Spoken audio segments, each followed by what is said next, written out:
En présence du ministre de l'Énergie et des Mines et du président directeur général de Sonatrach, ainsi que du président directeur général du groupe Cosider, le contrat du projet MED-GZ4 a été signé entre Sonatrach et le groupement algéro-espagnol Cosider Massa.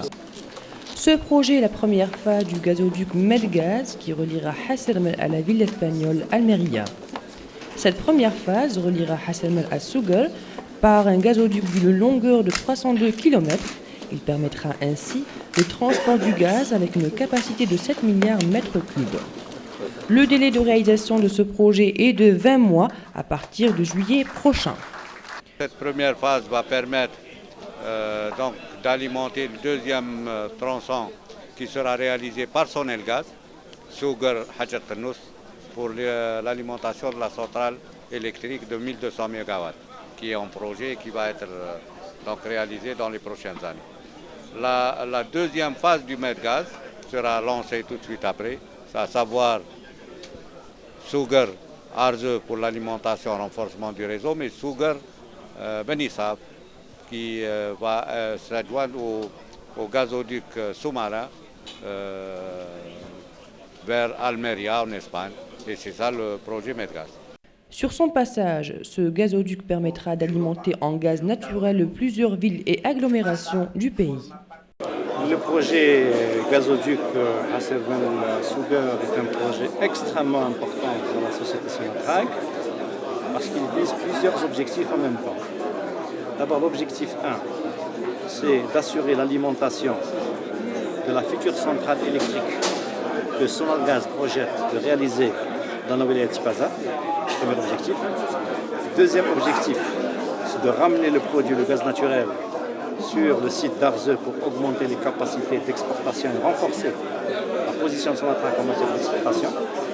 Troisième objectif majeur, c'est un projet qui va permettre de faire la connexion avec le futur pipe qui va relier l'Algérie à l'Europe via l'Espagne.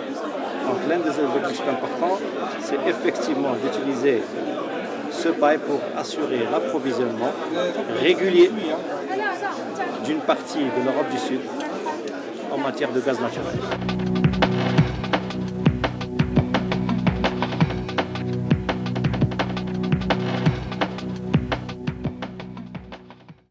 Le président directeur général de la Sonatrach, M. Mohamed Meziane, a assisté à la cérémonie de remise des certificats intégrés qualité ISO 9001-2000 et ISO 14001-2004 au complexe GP1Z d'Arze dans la wilaya d'Oran.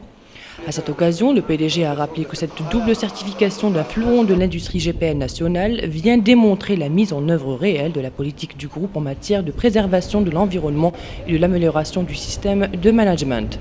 C'est une impulsion d'une qualité nouvelle que nous allons donner au processus d'amélioration de notre fonctionnement et de nos performances pour assurer la pérennité de Sonatrach, consolider et poursuivre son développement international et élever le niveau de son efficacité. Par ailleurs, le premier responsable du groupe pétrolier national, M. Mohamed Meziane, a assisté à l'ouverture de la 3e conférence annuelle des cadres de l'activité aval à Arze. Et lors de ce déplacement à l'ouest du pays, le président directeur général de la Sonatrach s'est rendu à l'usine de Kahrama, spécialisée dans le dessalement d'eau, avant de se rendre au niveau du siège de la société de gestion de terminaux marins à hydrocarbures.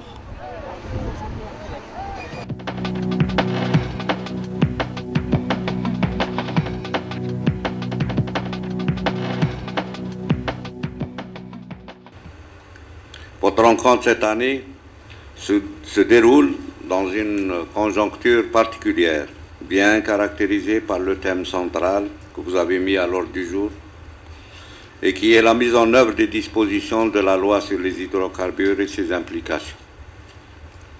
C'est en effet cette tâche qui, dans la période à venir, va déterminer toute l'action de notre groupe et son futur. Les actions qui doivent mener les structures de l'amont dans ce cadre sont primordiales. Elles conditionnent pour une grande part la réussite de la mise en œuvre de la loi sur les hydrocarbures, ainsi que le changement nécessaire pour adapter l'entreprise au nouvel environnement qui se dessine. Le président directeur général de la Sonatrach, M. Mohamed Meziane, s'est rendu à Ras El Mel pour procéder à l'ouverture de la 3e conférence annuelle des cadres de l'activité amont. À l'occasion, plusieurs thèmes ont été abordés dans le cadre de la promulgation de la nouvelle loi sur les hydrocarbures. Par ailleurs, le premier responsable du groupe pétrolier national Sonatrach s'est rendu au Centre régional de médecine de travail et au laboratoire d'analyse médicale pour une visite de travail et d'inspection.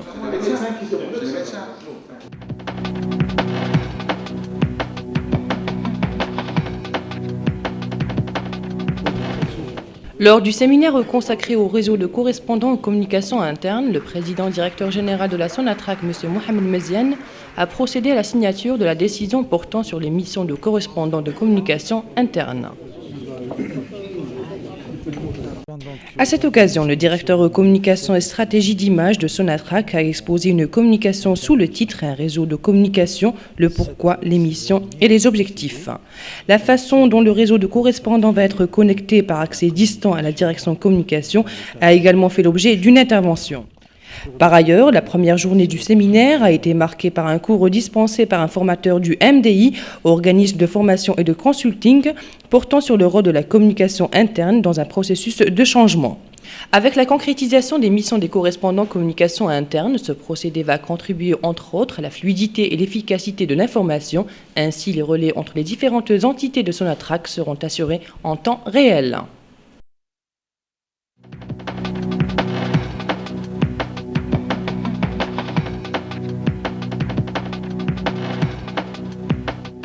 La salle Khouani de la direction générale de la Sonatrach a abrité la 3e conférence annuelle des cadres de la DCG-SPE.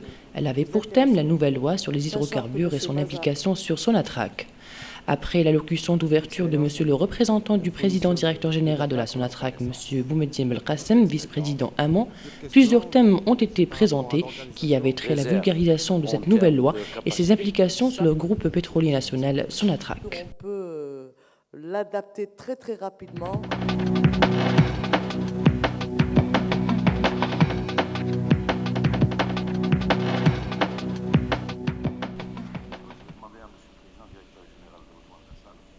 La conférence annuelle des cadres de la direction coordination groupe activité centrale s'est tenue à Sidi Fradja à Alger sous le thème Loi relative aux hydrocarbures. Nous sommes entrés et aux engagements profonds qu'elle implique dans notre organisation, nos méthodes et nos comportements.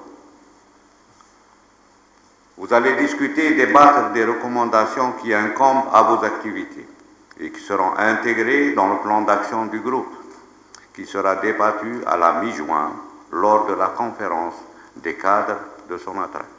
Elle veillera à l'application des normes sur le domaine minier. Après l'allocution du président directeur général, M. Mohamed Meziane, plusieurs thèmes ont été abordés avec la présentation de l'Agence de valorisation des hydrocarbures Al-Naft et de l'activité de régulation, ainsi que les implications de la nouvelle loi sur la Sonatrach et ses incidences fiscales.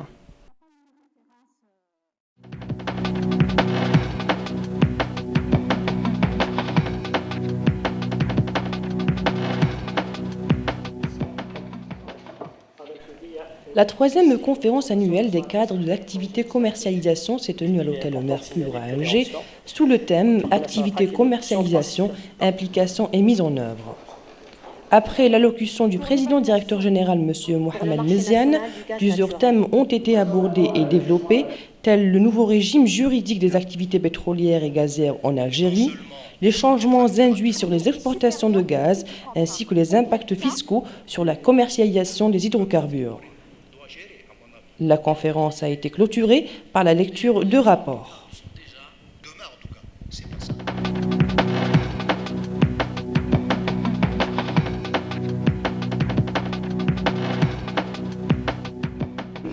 Enjeux et impact de la loi relative aux hydrocarbures sur la Sonatrach était le thème général de la 3e conférence annuelle des cadres de la direction centrale du groupe Finance qu'a abrité le siège de la direction générale de la Sonatrach. La présentation des aspects fiscaux de la nouvelle loi sur les hydrocarbures ainsi que les plans d'action de la Sonatrach ont été les thèmes développés par les experts financiers et les contrôleurs de gestion.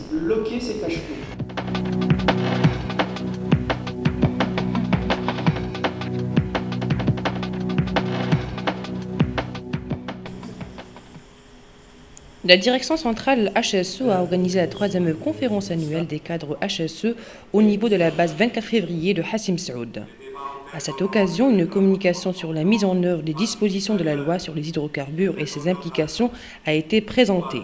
Les exigences HSE dans la nouvelle loi et la politique ressources humaines de Sonatrach étaient également les thèmes développés lors de la première journée de cette conférence. Par ailleurs, 4 ateliers de travail ont été formés. Ils avaient pour thème conformité réglementaire, les prévisions d'abandon et de restauration des sites, la communication et la sensibilisation, la formation et la qualification.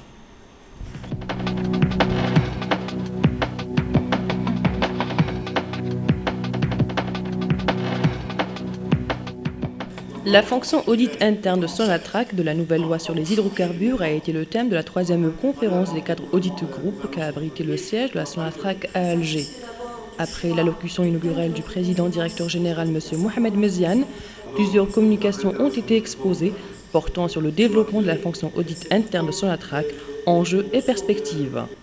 Lors de cette rencontre, des cadres ont présenté des interventions à propos de l'audit interne et la gestion des risques. Les travaux ont été clôturés avec une série de recommandations.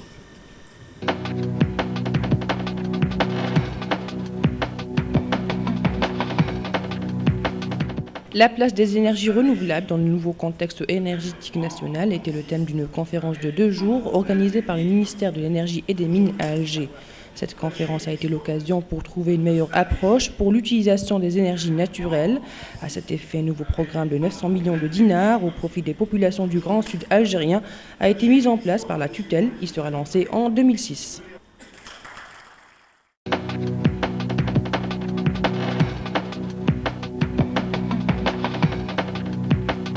Nouveau projet du système de rémunération était le thème de cette conférence organisée par la direction exécutive ressources humaines au niveau de la salle Othman Khouani de la direction générale de Sonatrach. Au cours de cette rencontre, les résultats de l'étude de la nouvelle conception de la politique salariale de Sonatrach ont été exposés.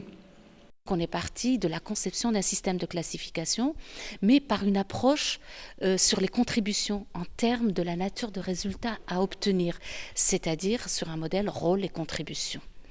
Et une fois ce système de classification élaboré, il nous a permis de structurer, de proposer une structure salariale, c'est-à-dire un salaire de base et le moyen de gérer ce salaire de base.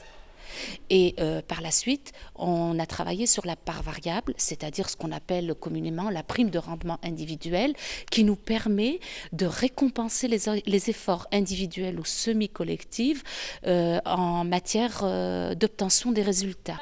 Ce nouveau système de rémunération s'inscrit dans le cadre du processus de changement et d'amélioration de la gestion des ressources humaines de Sonatrach, et ce suite aux recommandations dégagées lors de la conférence des cadres supérieurs de Sonatrach en 2001. Il reste à faire beaucoup de travail. D'abord, le premier, c'est la refonte de notre organisation du travail, c'est la refonte de notre système de classification pour qu'on puisse appliquer le modèle rôle et contribution. L'autre travail fondamental, c'est de faire le déploiement par rapport de nos effectifs par rapport au nouveau système qui est préconisé, donc de revoir de resituer nos effectifs par rapport à la nouvelle organisation du travail et de mettre en place véritablement le système de gestion de la performance, parce que c'est l'un des piliers du système de rémunération. La classification, le salaire de base et la rémunération variable constituent les éléments moteurs et majeurs de l'étude de conception du nouveau système des salariés de Sonatrach.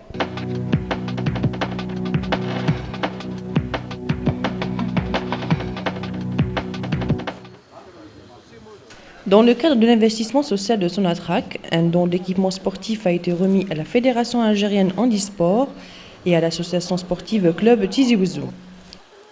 Ce don a été remis par M. Mohamed Djouadi, représentant du président de l'ASP MCA. Quand nous devons aider certaines associations ou certaines fédérations, nous le faisons par le don d'équipements qui sera destiné directement aux utilisateurs. La valeur de cette donation est estimée à plus d'1 300 000 dinars. Cela garantit, si vous voulez, l'utilisation des moyens que met la Sonatrach au développement du sport, donc garantit leur utilisation dans le cadre sportif.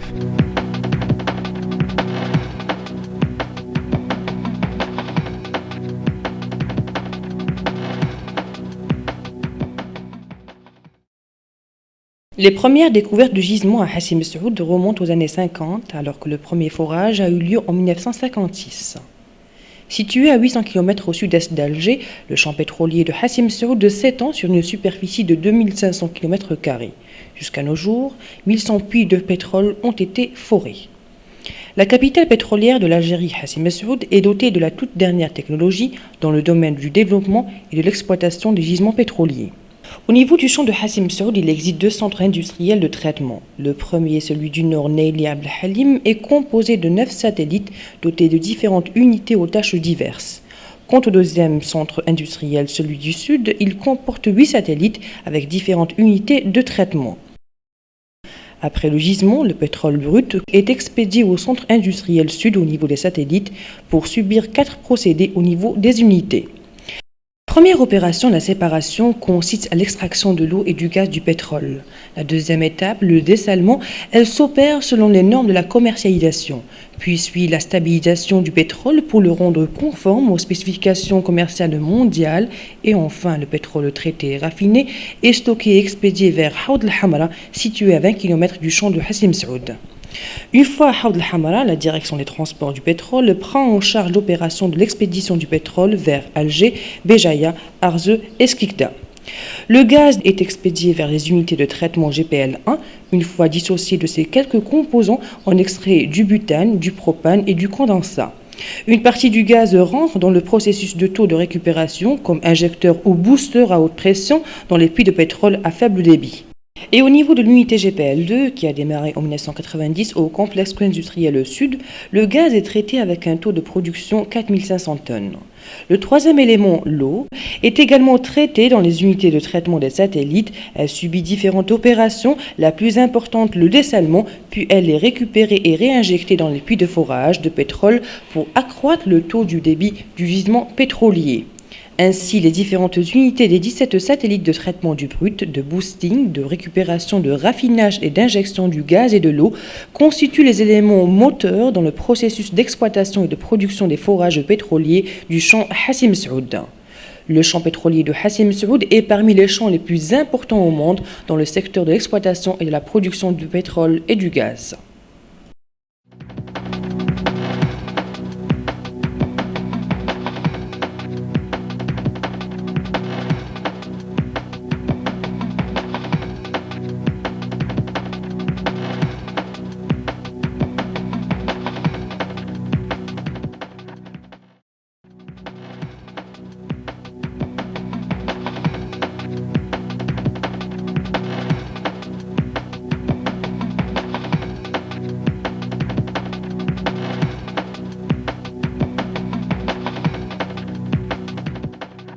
بحضور وزير الطاقة والمناجم، الرئيس المدير العام لسوناتراك والرئيس المدير العام لمجمع كوسيدير، تم إمضاء مشروع ماد جيزد 4 بين مؤسسة سوناتراك والمجمع الجزائري الإسباني كوسيدير ماسا. هذا الإنجاز هو المرحلة الأولى للمشروع الذي سيربط بين كل من مدينتي حسرمل والمدينة الإسبانية الميريا. أما عن الاتفاقية الممضاة تخص المرحلة الأولى التي تربط بين كل من حسرمل والسوغر بأنابيب غاز طولها 302 كيلومتر لأجل توصيل الغاز ونقله بقدرة 7 ملايين متر مكعب. مدة إنجاز هذه المرحلة ستدوم 20 شهرا ابتداء من جويليا القادم. هذه المرحلة الأولى ستسمح بتمويل الشطر الثاني الذي سينجز من طرف سونالغاز سوغر حجرة النص لتمويل المحطة الكهربائية 1200 ميجاوات التي ستنجز في السنوات المقبلة. المرحلة الثانية ماد غاز ستنجز مباشرة بعد مرحلة سوغر أرزيو وسوف تعزز شبكة الغاز وبين منطقتي سوغر وبني صاف التي ستضم إلى أنبوب الغاز البحري إلى الميريا بإسبانيا. ستستفيد المدن الجزائرية من معبر هذه الأنابيب الغازية التي ستزودها بالغاز الطبيعي.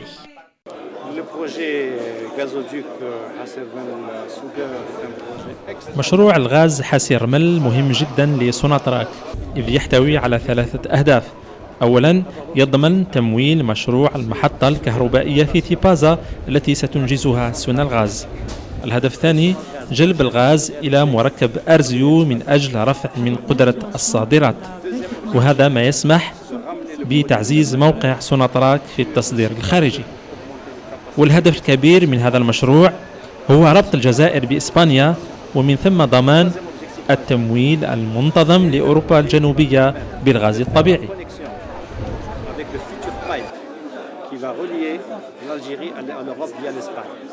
Donc l'un des objectifs importants, c'est effectivement d'utiliser ce pipe pour assurer l'approvisionnement régulier d'une partie de l'Europe du Sud en matière de gaz naturel.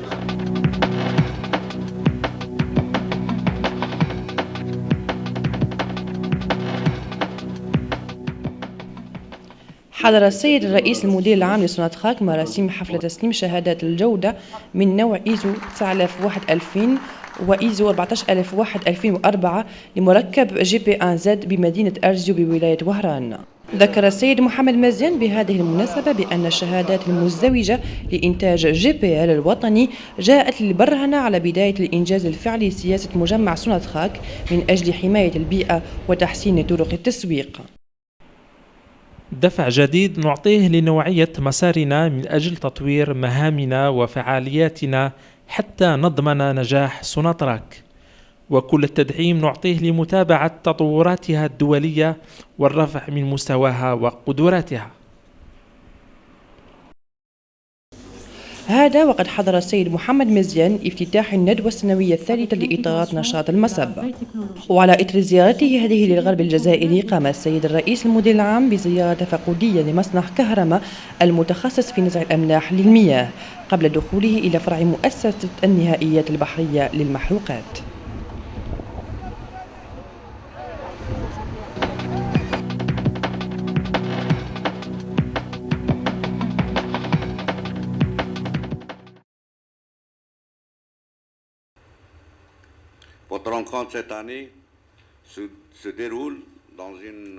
تمر هذه السنة بظروف جد خاصة يميزها الموضوع الرئيسي الذي وضعتموه في قائمة أعمالكم الخاص بقانون المحروقات.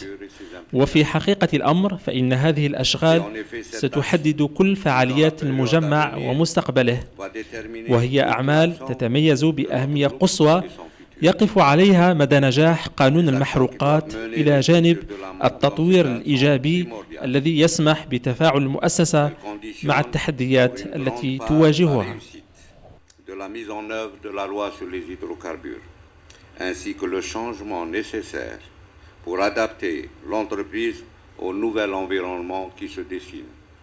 انتقل السيد الرئيس المدير العام لسوناتراك محمد مزيان لمدينة حاسر مل لحضور فعاليات الندوة السنوية الثالثة الخاصة بإطارات نشاط المنبع. بالمناسبة مواضيع عديدة تمت مناقشتها في إطار تمديد القانون الجديد للمحروقات. هذا وقد قام المسؤول الأول عن مجمع البترولي سوناتراك بزيارة تفقدية المركز الجهوي لطب العمل ومخبر التحاليل الطبية.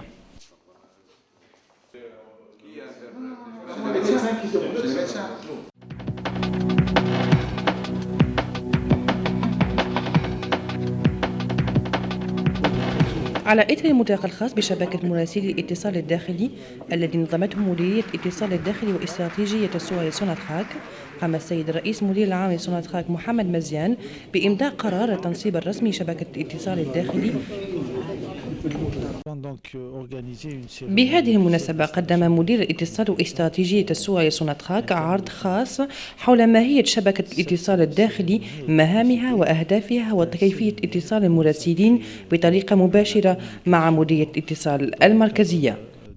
أما عن اليوم الأول للملتقى فقد تميز بمحاضرة ألقاها مكون من الأمدي تمحورت حول دور الاتصال الداخلي في إطار التغيير. ومع التجسيد الفعلي مهام هذه الشبكة والتحسيس بمهام مراسلي الاتصال الداخلي، سيولة وفعالية الأخبار تمكن ضمان الترابط بين مختلف وحدات سوناتراك في الوقت الفعلي.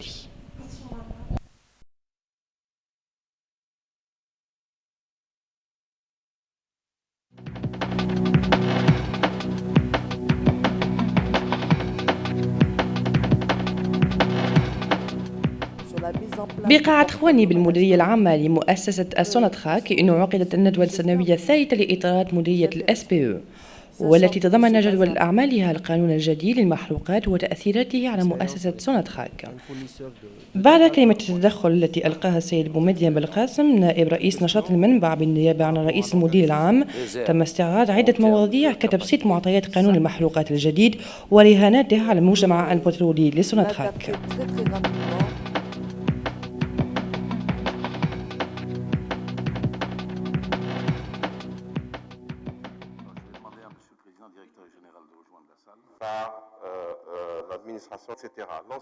dans laquelle nous sommes entrés et aux engagements profonds. لقد انطلقنا في تطبيق التزامات مؤسساتنا وكل ما يتعلق بمناهج عملنا. سوف تناقشون وتتحاورون حول توصيات نشاطاتكم التي ستوضع ضمن نشاطات المجمع الذي ستجرى في منتصف شهر جوان حينما تعقد ندوة إطارات سوناتراك. حضر الندوة السيد الرئيس المدير العام محمد مزيان، وبعد كلمته الافتتاحية فتح المجال لاستعراض مواضيع عديدة لتكون محل نقاش إطاراتها، بالإضافة إلى العرض الخاص بوكالة ترقية محروقات النفط ووكالة السلطة المنظمة للمحروقات وكالة التأثيرات الجبائية الجديدة على سوناتراك في إطار القانون الجديد للمحروقات.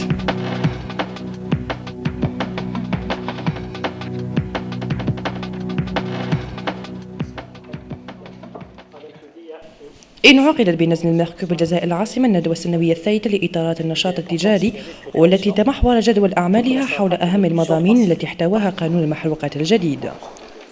حضر الندوة السيد الرئيس المدير العام لسوناتراك، وبعد الكلمة الافتتاحية مواضيع عديدة دخلت حيز النقاش كالإطار الشرعي الجديد والنشاطات البترولية والغازية بالجزائر، بالإضافة إلى التأثيرات الجبائية لتجارة المحروقات.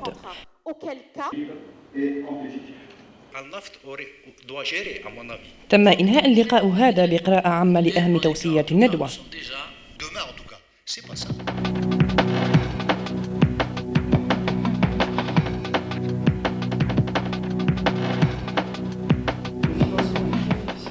أهداف ونتائج القانون الجديد المتعلق بالمحروقات كان هذا محور الندوة السنوية الثالثة لإطارات المديرية المركزية المالية الذي احتضنه مقر المديرية العامة لسوناتراك. استعراض العناصر الجبائية للقانون الجديد للمحروقات وكذا مخططات الأنشطة كانت من أهم المواضيع التي نوقشت من طرف خبراء المالية ومراقبي التسيير.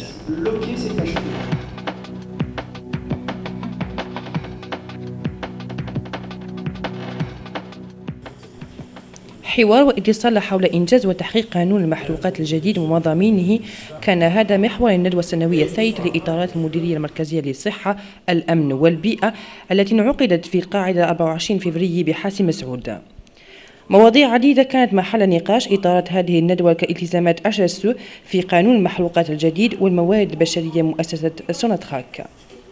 من جهة أخرى شكلت 4 أفواج عمل كل حسب تخصصه لدراسة محاور هامة، وهي المطابقة النظامية، تنبؤات التسييب، إعادة المواقع، الاتصال والتوعية، وأخيرا التكوين والتأهيل.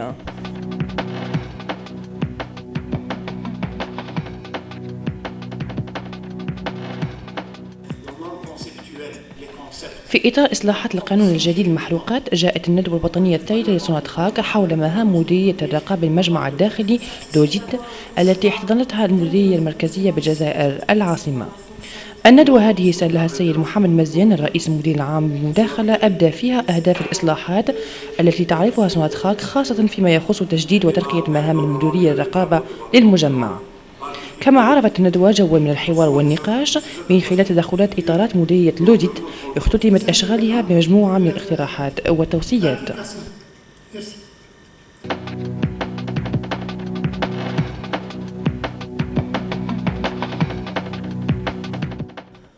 مكان الطاقات المتجددة في المحتوى الطاقوي الوطني الجديد كان هذا موضوع الندوة التي نظمت على مدار يومين بالجزائر من طرف وزارة الطاقة والمناجم. الندوة هذه كانت مناسبة لإيجاد أحسن استعمال للطاقة الطبيعية، وبهذا سطرت الوزارة وصية لقطاع برنامج جديد بقيمة 900 مليون لصالح سكان الجنوب الجزائري، والذي سينطلق سنة 2006.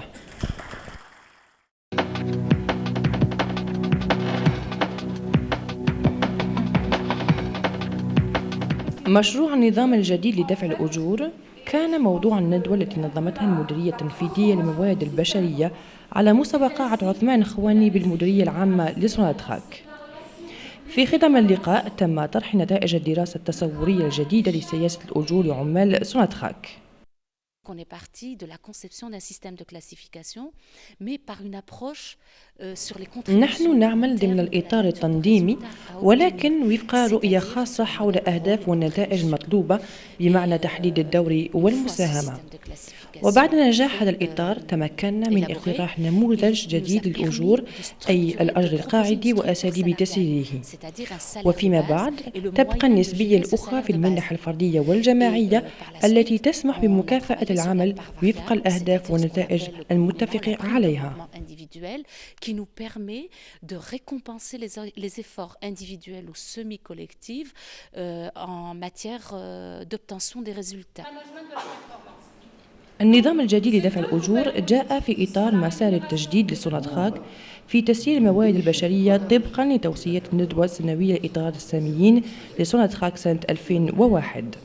Il reste à faire beaucoup de travail. D'abord, le premier, c'est la refonte de notre organisation. ما زال أمامنا عمل ومجهود كبيرين خاصة فيما يتعلق إعادة النظر في تنظيم العمل وهيكلته وتحديد مفهوم الدور والمساهمة.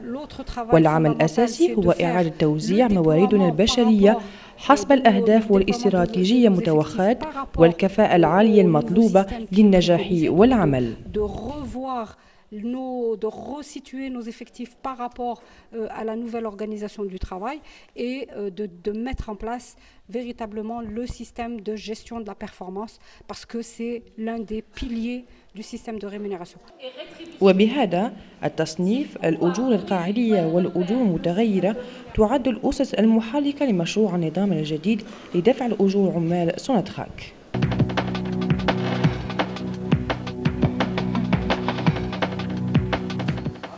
في إطار الاستثمار الاجتماعي لسوناتراك استفادت الفيدرالية الجزائرية للرياضيين المعاقين والنادي الرياضي لتيزي وزو من هبات خاصة بتجهيزات رياضية.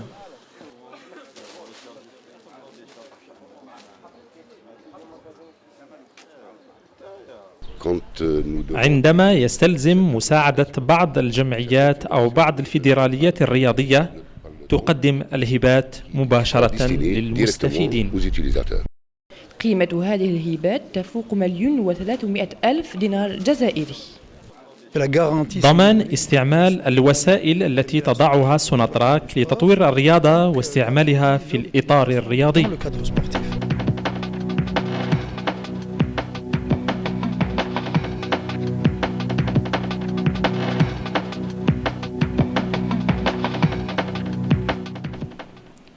على بعد 800 كيلومتر جنوب شرقي الجزائر العاصمة تقع أحد أشهر مناطق النفط في العالم حاسي مسعود.